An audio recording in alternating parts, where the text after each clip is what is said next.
So, mainly osteoporosis multiple reasons ఉంటాయండి. And ఎక్కువ మందికి చాలా మందికి ఏజ్ తర్వాత ఆస్టియోపోరోసిస్ వచ్చిందంటారు. That may be triggering factors from smoking కానీ, కెఫెన్ కానీ ఇయన్నీ ట్రిగ్గరింగ్ ఫ్యాక్టర్సే. కానీ దాంతో పాటు మోస్ట్ అన్‌రిజాల్వ్డ్ థింగ్ ఏంట్రా అంటే చాలా మటికి డిస్యూజ్ ఆస్టియోపోరోసిస్. అంటే ఎముకలు వాడకపోవడం వల్ల. చాలామంది లెథార్జిక్‌గా ఇంట్లోనే ఉండడం, ఎక్కువ మూవ్‌మెంట్ చేయకపోవడం, డెస్క్ జాబ్ చేసేవాళ్ళకి, వాళ్ళకి మోస్ట్ కామన్ ఈ డిస్యూజ్ ఆస్టియోపోరోసిస్.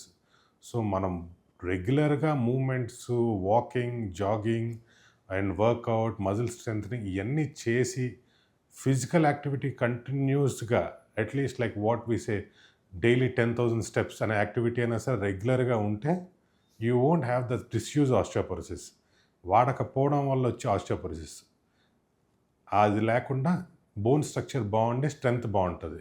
ఆస్టియోపోరోసిస్ బాగా ఎక్కువ అవుతే చిన్న మైన్యూట్ ఫాల్ లైక్ ఇంట్లో కాళ్ళు ఏదైనా మంచానికి తగిలి పడిపోవడం, బాత్రూంలో కాళ్ళు జారిపడడం ఏమైనా సరే తుంటి ఫ్రాక్చర్లు అవ్వడం, మోకాలు ఇరగడం ఇవన్నీ చాలా కామన్‌గా చూస్తుంటాం. డైట్ పరంగా మెయిన్‌గా హెల్తీ ఫుడ్ అండి. No junk food. అన్ని రకాలుగా న్యాచురల్ ఫుడ్ తినడం.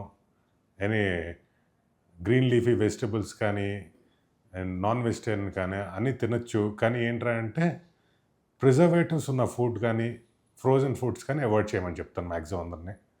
And have a balanced meal and regular workouts.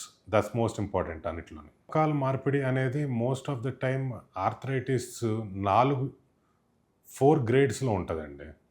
So, grade 4లోకి ఎంటర్ అవ్వాలి. అండ్ మెయిన్ దాంతో పాటు మోస్ట్ ఇంపార్టెంట్ థింగ్ కాలిక్యులేట్ చేసేది ఎవ్రీ పేషెంట్స్ డిజబిలిటీ స్కోర్ అంటాం.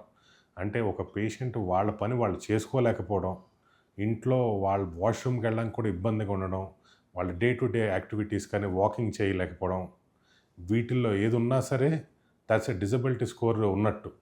So, that is one of the main indication for knee replacement. And second main indication is rest pain అండి.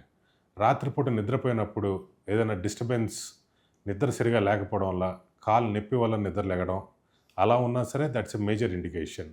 దాంతోపాటు stiffness, కాలు bend చేయలేకపోవడం, కాళ్ళు తిన్నంగా చాపలేకపోవడం, ఈ మూవ్‌మెంట్స్ ఏదైనా సరే రిస్ట్రిక్ట్ అయినా, డిఫార్మిటీస్ వంకరెళ్ళినా, ఏమున్నా సరే this is an indication for pure knee replacement surgery.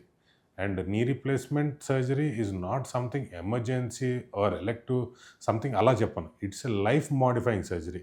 మీ మోకాళ్ళు బాగుంటే, మీరు సరిగ్గా నడుస్తూ ఉంటే, మీ కార్డియోపల్మనరీ ఫంక్షన్ బాగుంటుంది, అన్నీ బాగుంటుంది, యాక్టివ్ లైఫ్ స్టైల్ ఉంటుంది. అలా రెస్ట్‌లో కంటిన్యూస్‌గా ఉంటే అదర్ హెల్త్ ప్రాబ్లమ్స్ స్టార్ట్ అవుతూ ఉంటాయి. సో, మోకాలు మార్పిడి అనేది very much important for everybody. ఈ మోకాలు మార్పిడికి there are multiple type of implants అండి. So, most commonest is cobalt chromium nickel alloy. And దానికి తోడు ఈ మధ్యన ఇప్పుడు you have this gold implant, the titanium implant. And there is a new development of implant that is ceramic implant ఉంది. It's a pure ceramic implant with polyspacer. అది most advanced development. And robotics is always in the higher role. Everything is changed now. So, ఎలా చేస్తున్నాం surgery అనేది మారుతూనే ఉంది year by year. So, now robotics is much more far advanced.